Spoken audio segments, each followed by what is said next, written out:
Maraming salamat po sa ating maligat, sabi nga niya, na tagapagtukoy ngayong umagang ito.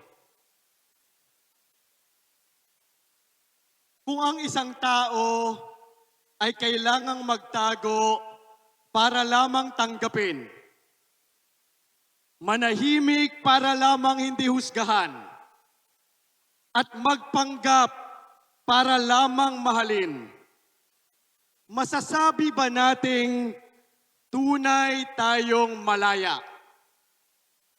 Sa ating pong minamahal na punong bayan ng Buwak, ang ating mapag-aruga at mapagkalingang ina, Honorable Army de la Cruz Carrion, na kinakatawan po ng ating magaling na Administrator Carlo Felizardo Jacinto, sa atin pong masipag at may malasakit na doktor ng masa, ang ating pangalawang punong lalawigan, Vice Governor Doc Romulo June Bacoro, sa ating pong mga kasama mula sa Department of Health, sa pangunguna ng ating Regional Director, Dr. Rodolfo Antonio Albornoz, at ganun din po sa ating Provincial Department of Health Officer, Ma'am Rowena, Doktora Rowena Garcia, sa ating pong mga kasama mula sa iba't ibang municipal health offices,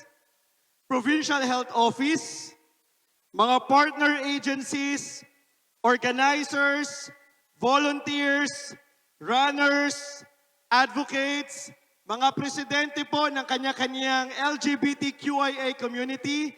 Nakita ko po si Ate Maita andyan sa likod.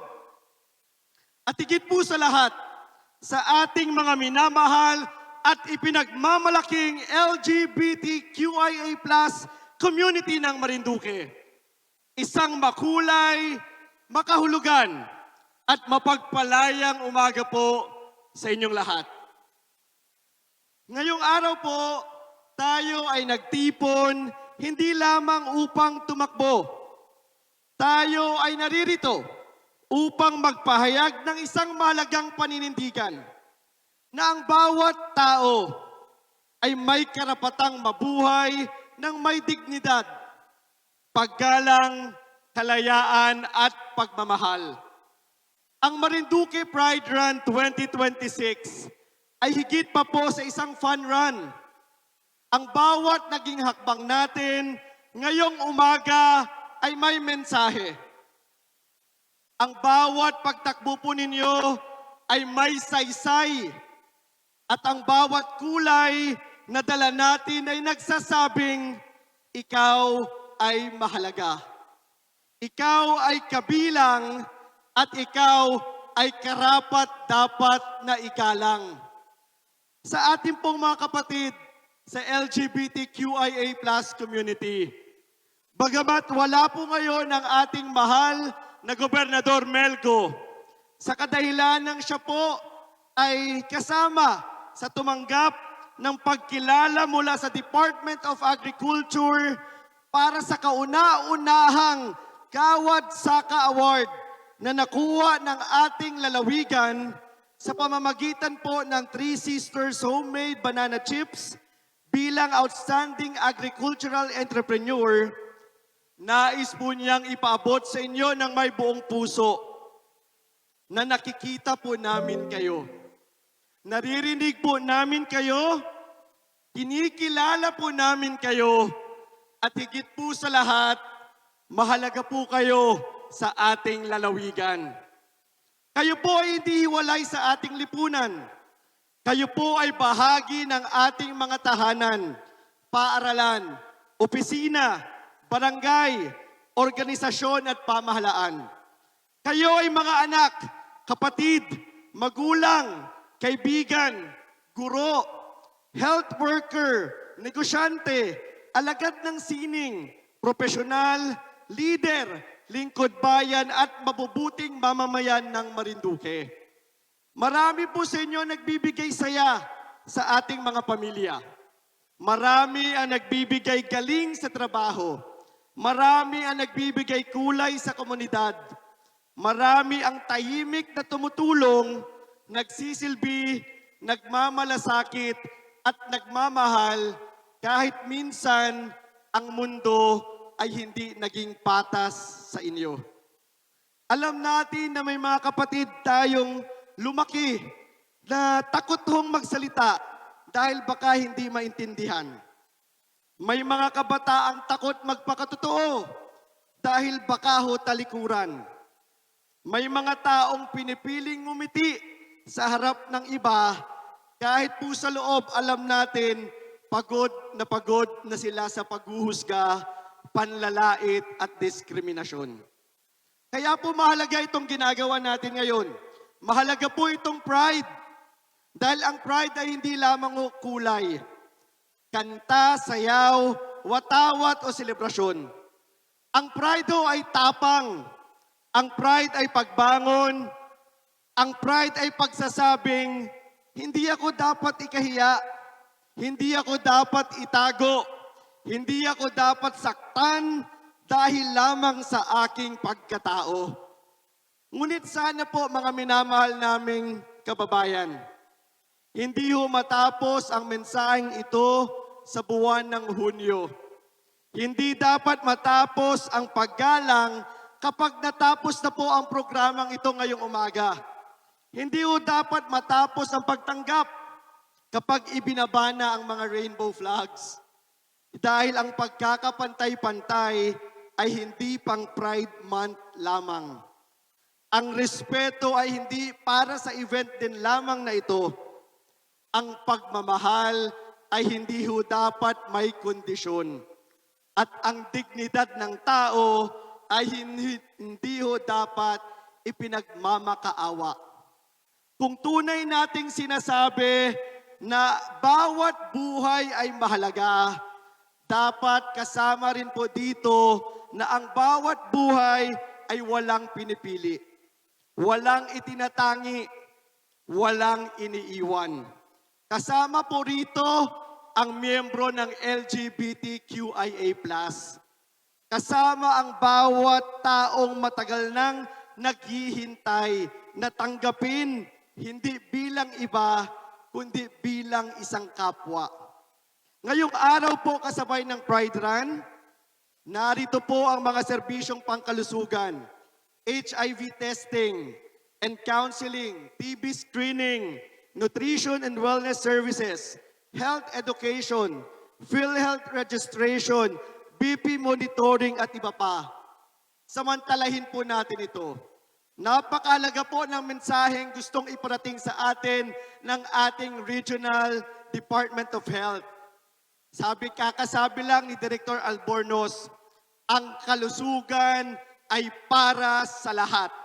Walang dapat matakot magpa-check up dahil baka husgahan. Walang dapat mahiyang humingi ng tulong dahil baka pag-usapan. At walang dapat makaramdam na hindi siya karapat dapat paglingkuran. Dahil ang tunay po na serbisyo publiko ay may malasakit, may pangunawa, may paggalang at higit sa lahat, may puso. Naniniwala din po ang ating Gobernador Melgo, kasama po ng inyong lingkod, ng ating Vice Governor, ng ating Congressman Ray, at ng ating mga kasama sa Sangguniang Panlalawigan, na ang tunay na pag-unlad ng Marinduque ay hindi lamang po nasusukat sa mga kalsada, sa mga gusali, proyekto at programang pang-infrastruktura. Ang tunay na pag-unlad ay nasusukat din sa tanong na ito. Sa pag-usad ba ng ating lalawigang Marinduque, may mga naiwanan ba tayong tao?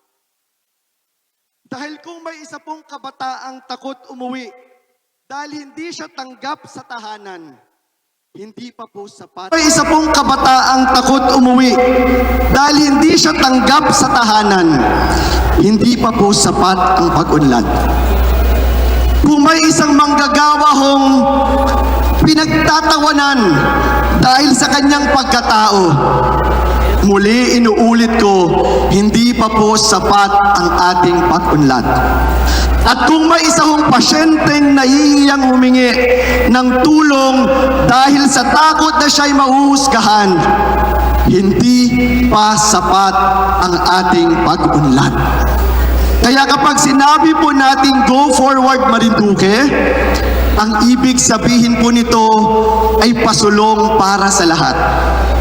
Hindi para sa iilan lamang, hindi para sa mga malalakas, hindi para sa mga tanggap na ng lipunan, kundi pasulong para sa bawat Marinduqueño, anumang kasarian, pagkakakilanlan, kalagayan o pinagmulan. Mga minamahal po naming kababayang Marinduqueño, ang hamon po ng araw na ito sa ating lahat ay hindi po lamang matapos ang naging takbuhan. Ang tunay na hamon po ay kung paano natin dadalhin ang diwa ng Pride sa pang-araw-araw nating buhay. Kapag may narinig po ba tayong mapanakit na biro sa ating mga kapwa LGBTQIA+, kaya po ba nating magsabi sa kapwa nating hindi tama iyan? Kapag may kabataang hubang humingi ng pangunawa, kaya ba nating hindi sila husgahan at pakinggan muna natin sila? Kapag may kaibigan po tayong nangangailangan ng kakampi, kaya ba nating manatili sa kanyang tabi kahit ilang minuto lamang? Sapagkat minsan po, ang pinakamalaking pagbabago ay nagsisimula sa simpleng bagay.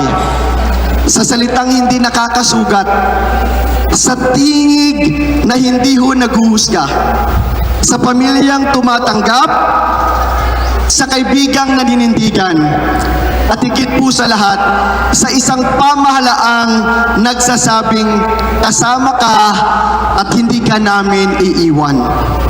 Sa ating pong LGBTQIA+ community, huwag po ninyong kalimutan na ang buhay po ninyo ay may saysay. Ang mga boses po ninyo ay mahalaga. Ang pangarap po ninyo ay may puwang.